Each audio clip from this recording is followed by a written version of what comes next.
La vidéo est un vecteur de transformation digitale parce que ce format, c'est le format de la convergence. Pour une raison toute simple, c'est que c'est le format qui fait le lien entre la télé, le mobile, les tablettes, le PC et même l'affichage. Donc c'est en ce sens-là. Et puis, la vidéo a permis de faire pas mal de changements de structure au niveau des agences médias, mais également au niveau des annonceurs.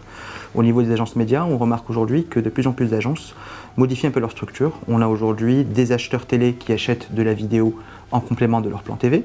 Et on a aujourd'hui, niveau annonceur, pas mal de changements puisque les annonceurs font aujourd'hui appel à des youtubeurs pour créer des vidéos, à des sociétés comme Studio Bagel ou comme Golden Moustache, chose qu'ils ne faisaient pas avant.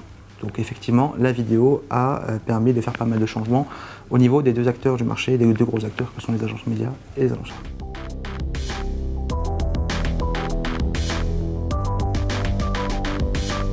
Donc l'outstream aujourd'hui, ça vient en opposition à l'instream. Ce sont les deux grosses catégories qu'on a dans le marché de la vidéo publicitaire. L'instream, c'est un spot publicitaire qui vient avant un flux vidéo. L'outstream, c'est un spot publicitaire qui peut s'intégrer dans tous les flux, notamment les flux éditoriaux. Et l'InRead, que d'ailleurs Petit s'est inventé, est le format roi de l'outstream, à savoir une vidéo publicitaire qui s'ouvre dans un contenu. Voilà, dans un contenu éditorial, comme sur Le Monde, on lit un article, on a une vidéo au milieu. L'avantage pour les annonceurs, c'est qu'aujourd'hui, l'InRead ou l'outstream ouvre un inventaire premium qui est incroyable. Le souci qu'on avait jusqu'avant, c'est que on se contentait simplement de l'instream, et l'instream, l'inventaire de l'instream aujourd'hui est arrivé à son maximum. Et l'autre avantage pour les annonceurs, c'est qu'ils peuvent aller toucher les 50% de personnes qui ne consomment pas des vidéos dans des modes in-stream. L'avantage pour les éditeurs, et c'est très important, c'est que l'outstream a permis d'ouvrir, et l'InRead notamment, a permis d'ouvrir un inventaire qui est extraordinaire. Du jour au lendemain, on a découvert une mine d'or en se disant on peut placer des vidéos à ce niveau-là, sans devoir créer du contenu vidéo pour placer des spots publicitaires devant. Donc ça, c'est le gros avantage pour les éditeurs, et c'est évidemment une source de revenus incrémentale pour eux, puisque ça ne vient pas cannibaliser les autres sources de revenus vidéo.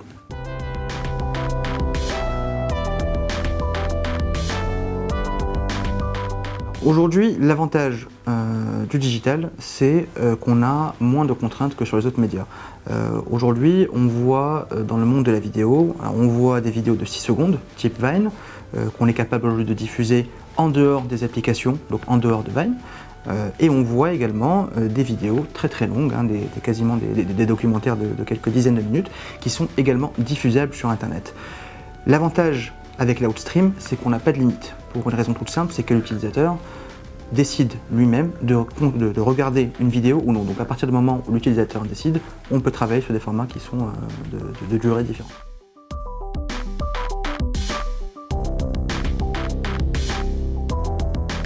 Aujourd'hui, sur, encore une fois, le digital, on est capable de créer des expériences publicitaires enrichissantes. Pourquoi? Pour une raison toute simple, c'est qu'on a envie d'attirer l'attention des utilisateurs pour générer de l'engagement. Donc aujourd'hui, on a beaucoup d'annonceurs qui, par exemple, nous demandent d'intégrer au sein d'une expérience vidéo un store locator, donc un annonceur automobile qui va permettre aux utilisateurs de trouver le magasin le plus proche, ou alors d'intégrer dans cette expand vidéo des fiches produits. Voilà. C'est comme ça qu'on va réussir aujourd'hui à vraiment capter l'attention des utilisateurs et leur permettre de jouer avec la vidéo pour qu'ils puissent la consommer jusqu'au bout. Et ça, il n'y a que le digital qui le permet.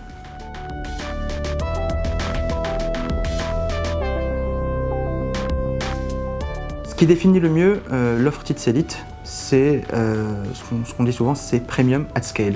En gros, du contenu premium, mais à grande échelle. Aujourd'hui, on a souvent opposé qualité et puissance.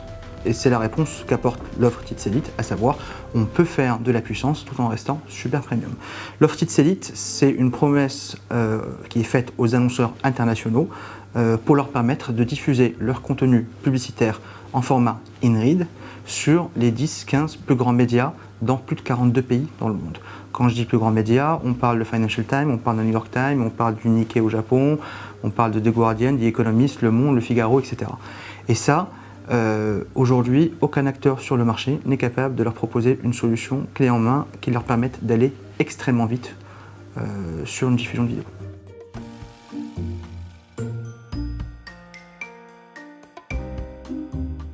La croissance du display aujourd'hui vient principalement de la croissance de la vidéo, qui connaît une croissance à 2-3 chiffres en fonction des pays. L'avenir de la vidéo, il est clairement situé au niveau de l'outstream, puisqu'aujourd'hui, les inventaires disponibles sont dans l'outstream et principalement dans l'inread. Et puis, l'autre bonne nouvelle qu'on observe aujourd'hui dans le monde entier, c'est que de plus en plus d'annonceurs basculent une partie de leur budget télé vers le digital, pour plusieurs raisons, parce qu'aujourd'hui, la consommation de la vidéo se fait sur les PC, les tablettes et les mobiles. Donc ça va permettre également au marché de la vidéo de croître de manière très très forte dans les prochaines années.